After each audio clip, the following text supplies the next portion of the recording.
How's it going, my friends? It's Colt here. This is another gameplay video, this time of the Kraken. As you can obviously kind of tell by now, I wanted to do this one with commentary. This was like my third or maybe fourth game with the Kraken. As you can see, I picked damage reduction because I just wasn't confident enough with him yet. I did learn a lot from this game by watching my replay. And I just wanted to share that with you, my good moments, my bad moments, and hopefully you learn from my mistakes and my victories so that you can take that into your Kraken games and do better than I did here.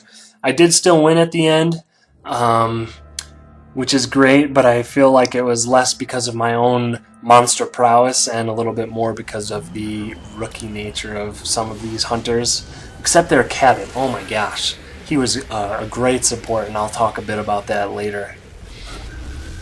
I did go with the build that I suggest in my Kraken build guide video. That's the 1-1-1 spread. You just never know kind of what you're going to be up against, and so this is a really safe build for fighting different hunters or on different maps. It's kind of just like an all-purpose thing for any situation that you can get yourself into. One thing I do want to point out that is I did pay attention to the medic in this game, that it was Lazarus, and he's always a big threat. But I did not pay attention to the fact that they had Griffin and not Maggie. Maggie, of course, brings Daisy to the fight, who can track you down even if you sneak. So it's always good to just kind of gain as much distance as you can in this start of the game to farm. But with Griffin, you can kind of lead the hunters astray, and same thing with Abe too. And sneak around and get a bit more farm done before these hunters find you. I neglected, like I said, to pay attention to that in this game, and so I'm just kind of running around willy-nilly, making a lot of noise, leaving tracks, knocking down trees, and I'm probably going to have an early hunter engagement, which you'll see in just a sec. Thankfully, I did have enough time to farm to full armor for this fight, but if you're not careful, you might not get that opportunity. Here come the hunters. Again, I said I noticed Laz, and so he's going to be a high priority for me in this fight. Land a sneaky lightning strike right in the beginning there. Thankfully, he didn't do a very good job of trying to jetpack dodge that one. With Lazarus, you always want to force his cloak as early as you can. Don't let him save that for trying to res other hunters. So as you can see, I popped it right away. I thought I wasn't too confident about this engagement, so I tried to get out of there. But the dome came down, so I figured, you know what, we're going to go for it. I'm going to take this Lazarus down as early as I can, get a strike on him, and prepare for later fights. Thankfully, like I said, no cloak for him. Cabot, unfortunately, didn't cloak for him either, for his sake, and so I was able to take him down pretty quickly here. My next priority right now is the Trapper. Trying to take him down as fast as I can. My armor's getting low. I just want to get out of this dome so that I don't take any permanent health damage. And he goes down from a last vortex here, and I'm out. I've noticed that my evolve meter is full, which is always, this is a great position to be in after your first fight.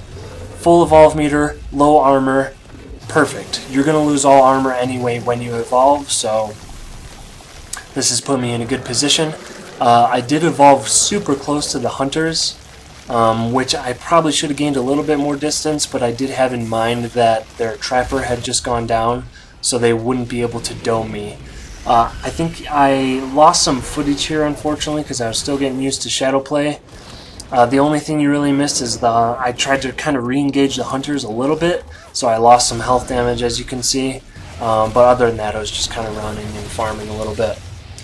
You'll notice that I do this Banshee Mines move a few times in the game, where I put down some Banshee Mines and then kind of like as an ambush, but then I leave that spot anyway so the hunters don't run into it. So it's kind of useless. Don't do what I did. Save Banshee Mines for either in-fight engagements, like when you're in the air, or actually use it as an ambush. Wait for the hunters to run into those things and then pop out and start the fight. Another thing you'll notice that I did fairly frequently in this video is not running far enough. As you can see, Cabot is just on my butt when I'm trying to feed here. He's preventing me from regaining any armor, which does not put me in a good position for this fight. I try and go for it anyway. I do that stupid Banshee Mines thing again. Again, please learn from my mistakes in this video. Don't do that.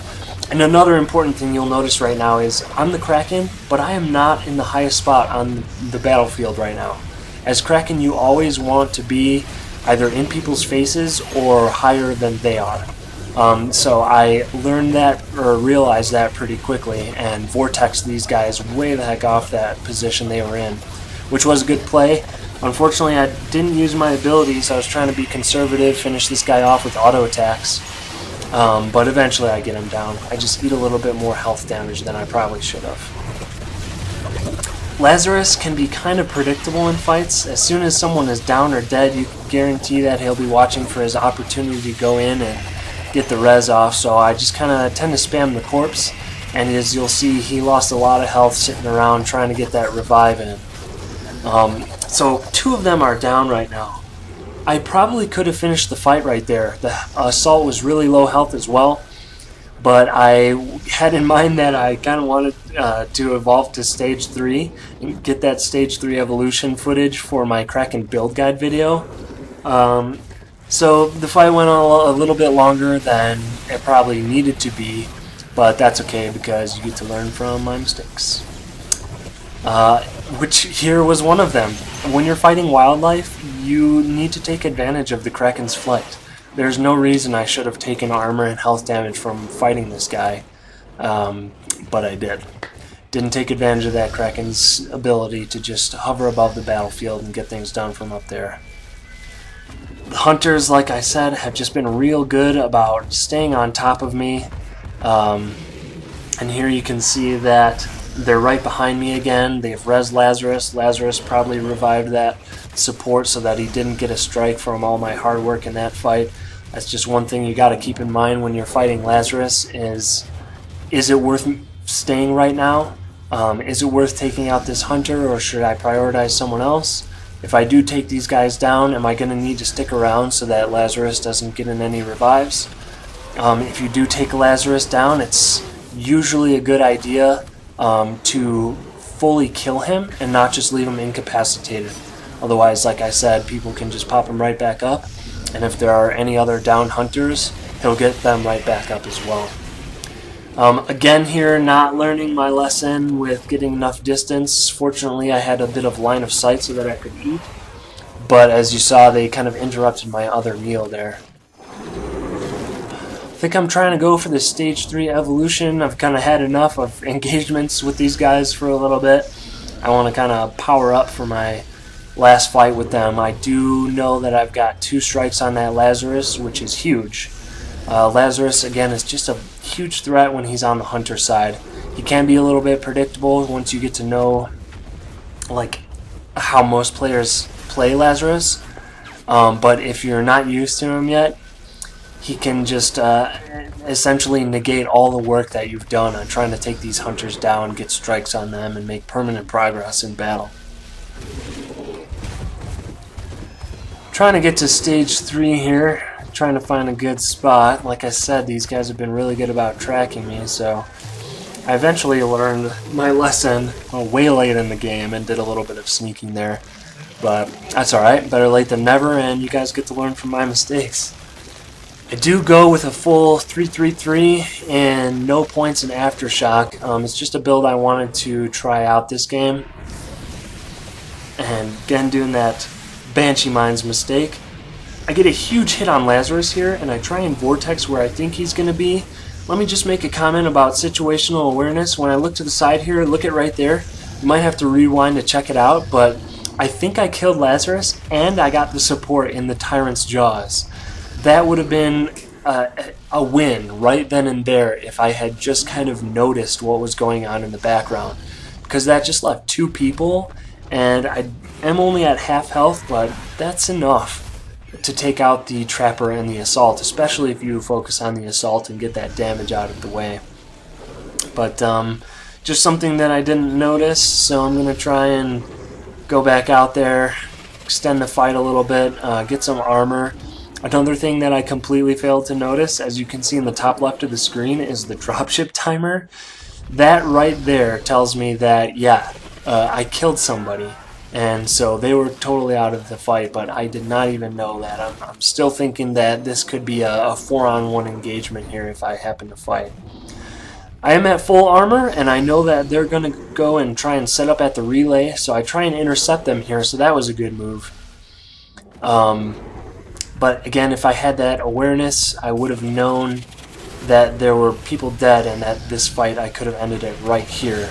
But I'm still just not sure about Lazarus's state, and so you'll see that even though I take this guy out pretty quickly, I'm like, oh, you know, I should eat his corpse and prevent Lazarus from reviving him. So I take my sweet time, just kind of pecking at him from the air here. This was not a good choice. I do eat his corpse in case Lazarus is around, but as we can see from the dropship timer, he is not.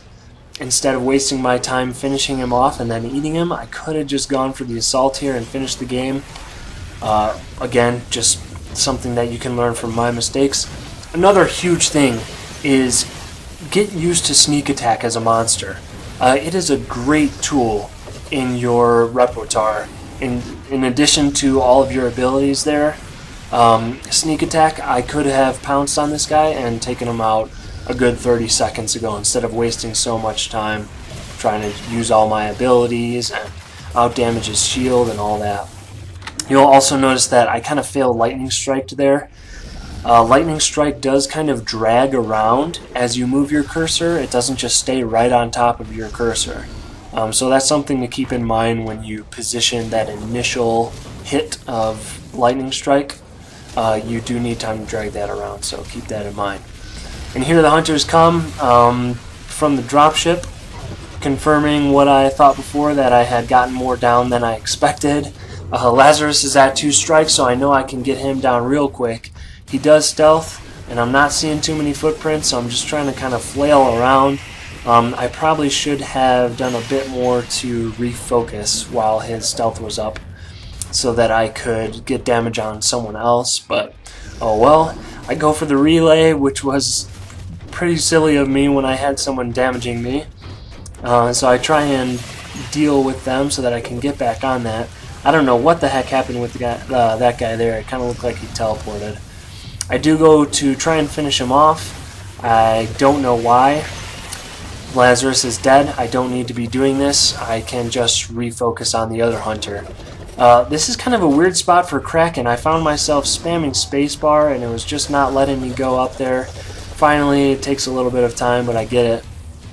And again, this is another situation where if I had found him, I should have sneak pounced this guy instead of just trying to finish him off with my normal abilities. And so that's pretty much it for the video. He tries to run away in stealth, but I run him down and finish him off. I definitely learned a lot about playing the Kraken from watching this replay. I hope my commentary plus replay helps you learn a lot about how to play the Kraken, and definitely a bit about what not to do, and a few things about what to do as well. As always, please leave any questions you have in the comments, or, you know, please leave your comments in the comments, and I'll try and get back to you. Other than that, Evolve's coming out in just 1 week. I'm pumped, and I hope to see you guys there. Have a good one.